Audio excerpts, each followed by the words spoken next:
Welcome to mini Kashmir. আজকে আমি আপনাদেরকে দেখাবো বাঁশখালীর মধ্যে লুকিয়ে থাকা এক টুকরো স্বর্গ মিনি কাশ্মীর, যা নৈসর্গিক সৌন্দর্যে ভরপুর। এটি চট্টগ্রামের একটি উদীয়মান পর্যটন কেন্দ্র, পাহাড় ও সমুদ্রের এক দারুণ মেলবন্ধন, যা মিনি কাশ্মীর নামে জনপ্রিয়তা পেয়েছে ভ্রমণ পিপাসুদের কাছে। আজকে আমি আপনাদেরকে মিনি কাশ্মীরের শুরু থেকে শেষ পর্যন্ত দেখাবো। পুরো ভিডিওটি দেখার অনুরোধ রইল। এখানে আসতে হলে চট্টগ্রাম নতুন ব্রিজ থেকে সিএনজি বা বাসে করে 130 থেকে 40 টাকা করে দিয়ে ডিরেক্ট চাম্বল বাজার চলে আসতে হবে।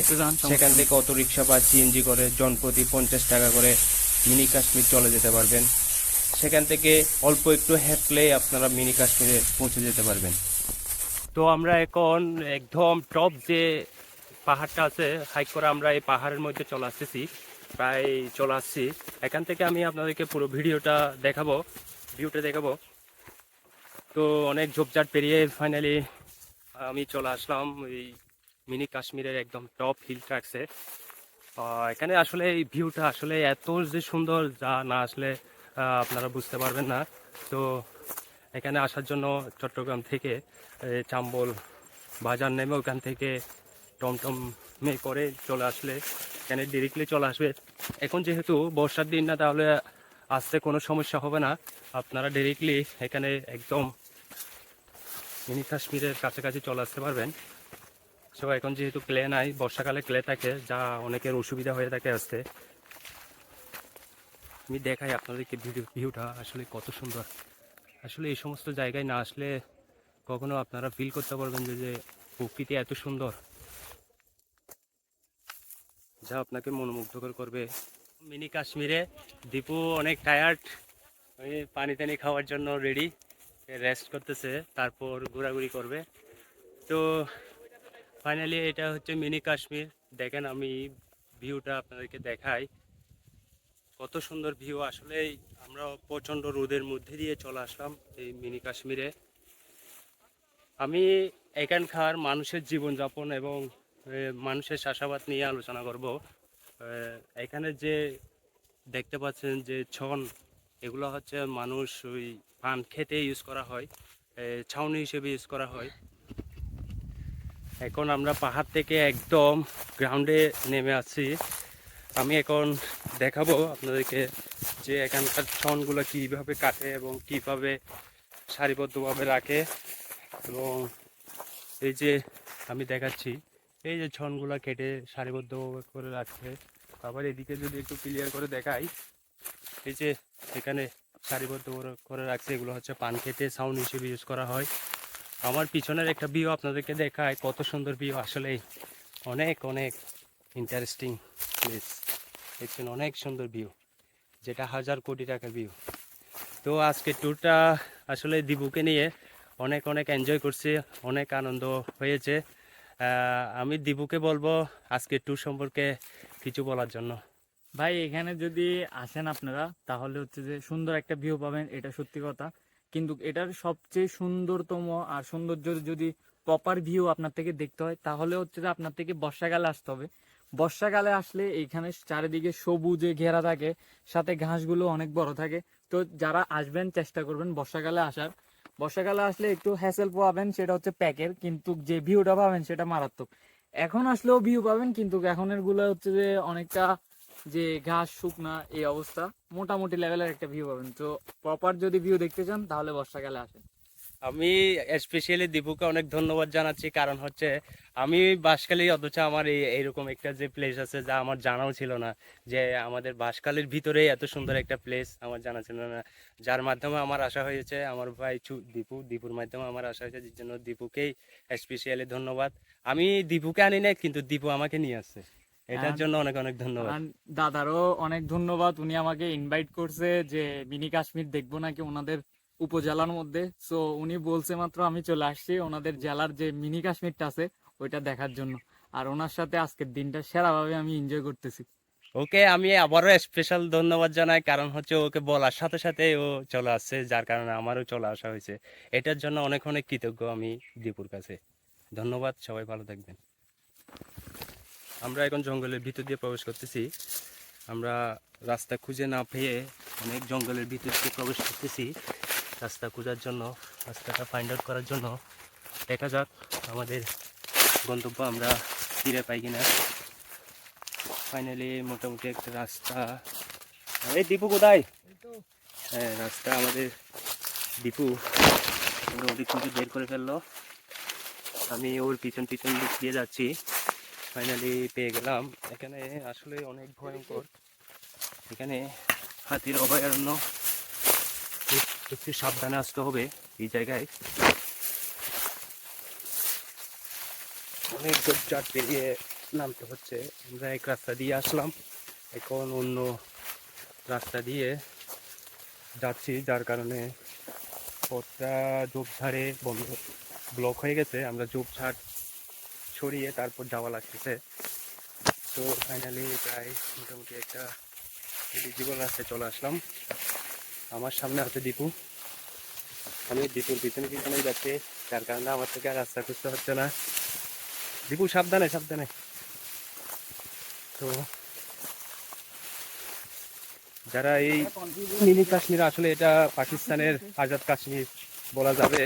কাশ্মীর দেখার জন্য পাকিস্তান কিংবা ইন্ডিয়া যাইতে হবে না, আমাদের বাংলাদেশেই রয়েছে কাশ্মীর।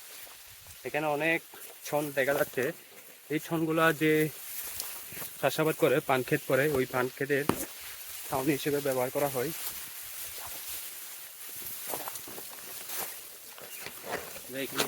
দেখুন কি পরিমাণ ঝোপঝাড় পেরিয়ে দিকে যাওয়া লাগতেছে। অনেক কষ্টের ফলে আমরা চলে আসলাম। আমি এখন দেখাবো আপনাদেরকে যে এখানে কত সুন্দর কাশফুল ফুটে আছে।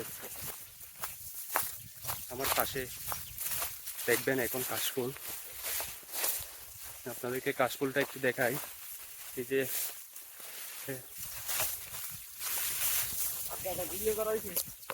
এখান থেকে আমি আবার আর একটু একটু ভিউটা একটু দেখাই কাশ্মীরের।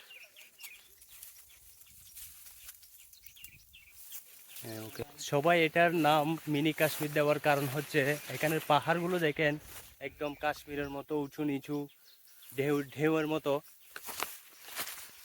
দীপু রেস্ট নেওয়ার জন্য, প্রচণ্ড গরম থেকে বাঁচার জন্য উঠে গেল একদম গাছের উপরে। এই যে দেখা যাচ্ছে হ্যালো ইয়ো ইয়ো ইয়ো। আমি দীপুকে কি বিপদের মধ্যে ফেলে গেলাম, রাস্তা খুঁজে না পেয়ে নিচের থেকে রাস্তা খুঁজে রাস্তা তৈরি করে বের হওয়া লাগতেছে। অনেক কষ্ট। দেখেন এদিক দিয়ে যাওয়ার কোনো রাস্তা আছে কিনা দেখতেছেন তো। বিকাশে ভাগ করে ফোনের উপর তারা দিয়ে যাওয়া লাগতেছে। এটা আসলে আমাদের একটা জীবনের স্মরণীয় অ্যাডভেঞ্চার হয়ে থাকবে। দেখেন আপনারা আসলে গুলো একটু সাবধানে সহিত রাস্তা খুঁজে আসতে হবে। বেশি উপরে উঠে গেলে বা নিচে নেমে গেলে ওই দিক দিয়ে সহজ পথ খুঁজতে গেলে আমাদের এই বিপদ। যাই হোক, আমাদের যে ভিউটা দেখে আমাদের অনেক আনন্দ লাগতেছে। যে এখানে আসছে, যে আমাদের ক্লান্তিটা লাগছে, ভিউটা দেখা যায় আমাদের ক্লান্তিটা নিমিশেই শেষ হয়ে গেল।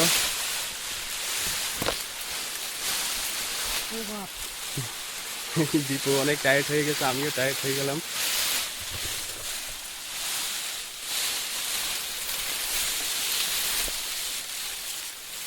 দীপুকে একদম দেখা যাচ্ছে না, আমি দীপুর পিছনে আসতেছি, যা আমার কষ্ট একটু কম লাগতেছে। ফাইনালি আমরা বেরিয়ে আসলাম।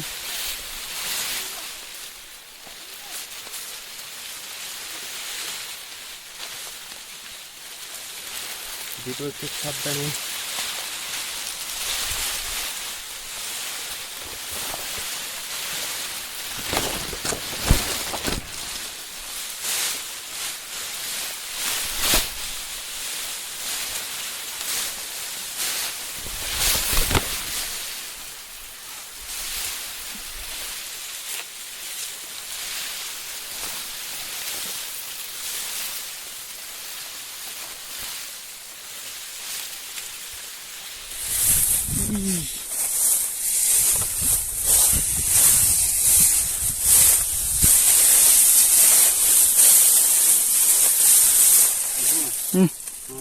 এই তো গরম তার ভিতরে ইয়ে ঢুকিয়ে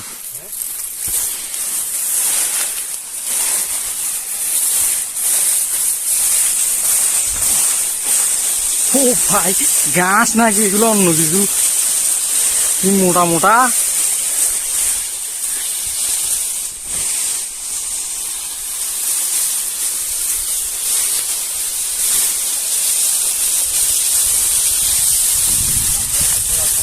ফাইনালি আমরা একদম অনেক টায়ার্ড হয়ে গেছি, নিচের দিকে চলে আসলাম। অবশেষে নিচে চলে আসতে অনেক কষ্ট করতে হয়েছে। এই যে দেখুন এই অনেক ছাউনিগুলো পাড়ি দিয়ে এখন নিচে চলে আসলাম। ভাই রে ভাই আজ চুল গাইতেছে যে এসে চুল গানি না এখানে যারা আসবেন তারা অবশ্যই লম্বা হাতওয়ালা শার্ট বা গেঞ্জি পরে আসবেন। এখানে যে বাসের যে কি বলেন এগুলোকে আপনারা, বাসের যে ছুম আছে ওগুলো আসলে গায়ে লাগলে চুলকায়। আমাদেরও অলরেডি অনেক চুলকাচ্ছে এবং হাতের মধ্যে স্কেচ পড়ে গেছে। যাই হোক, এ বিষয়ে একটু সবাই সাবধানে থাকবেন। ধন্যবাদ। এখন আমরা নিচ থেকে এখন উপরে উঠবো। আমাদের অনেক পিপাসা লাগছিল, পানি টানি খেয়ে নিলাম, তারপর রওনা হলাম উপরে ওঠার জন্য। অবশেষে আমরা অলরেডি উপরে উঠতেছি। সবাই আমার পিছনে যে ভিউগুলো দেখা যাচ্ছে এগুলোর দিকে একটু লক্ষ্য করুন, কত সুন্দর ভিউ। আসলে এখানে ওঠার সময় আপনারা অবশ্যই যে কোনো একটা কাঁচ আছে জুতার মধ্যে, এরকম কাঁচ আছে এরকম জুতা পরে আসবেন যাতে স্লিপ করতে না পারে। এখানে যে ছনগুলো আছে সেগুলো অনেকটা স্লিপ করে, যার কারণে পিছলে পরে অনেক দুর্ঘটনা ঘটতে পারে। তো সবাই এ ব্যাপারে একটু সাবধানে থাকবেন। ধন্যবাদ। ফাইনালি আমাদের আজকে ট্যুর কমপ্লিট। এখন আমরা প্রায় এই মিনি কাশ্মীরে যাওয়ার পথে রাস্তায় চলে আসলাম। চলে আসার পথে আমরা যে পান ক্ষেত দেখতে পেলাম। পান ক্ষেতটা যদি আমি আপনাদেরকে একটু যদি দেখাই, এই যে যেটা দেখতে পাচ্ছেন বেষ্টনী দিয়ে ঘেরা, এটা হচ্ছে পান ক্ষেত। আর এদিকে আছে এখানকার মানুষ পান ক্ষেত আর বিভিন্ন জমি চাষাবাদ করে সংগ্রাম করে, এই পাহাড়ের সাথে সংগ্রাম করে জীবনযাপন করে থাকে। এটা হচ্ছে সিমের বাগান। এটাই হচ্ছে যাওয়ার পথে রাস্তা। আমরা ফাইনালি চলে যাচ্ছি এখন প্রায় রাস্তার দিকে। আর এদিক দিয়ে আমরা যে পাহাড় আছে, পাহাড়ের মধ্যে হাতির ডাকটা শোনা গেছে। যা হোক হাতিটা দেখা যায় নাই, হয়তো আর একটু ভিতরে ঢুকলে আমরা হাতিটা দেখতে পেতাম। এই যে আরেকটা দেখায় আমি পানক্ষেত, এটা হচ্ছে পানক্ষেত। উপরে ছাউনি দিয়ে বেষ্টনী দিয়ে ছাউনি দিয়ে রাখছে যাতে সূর্যের আলোটা সরাসরি যাতে পানের মধ্যে না পড়ে, এটার জন্য। যাই হোক, অসাধারণ আমাদের একটা অ্যাডভেঞ্চার হয়ে গেল এখানে। আসলে আজকের দিনটা অনেক সুন্দরভাবে কাটছে, এটার জন্য সৃষ্টিকর্তার কাছে অশেষ ধন্যবাদ। সবাই ভালো থাকবেন, সুস্থ থাকবেন। আপনাদেরকেও এখানে আসার অনুরোধ রইল।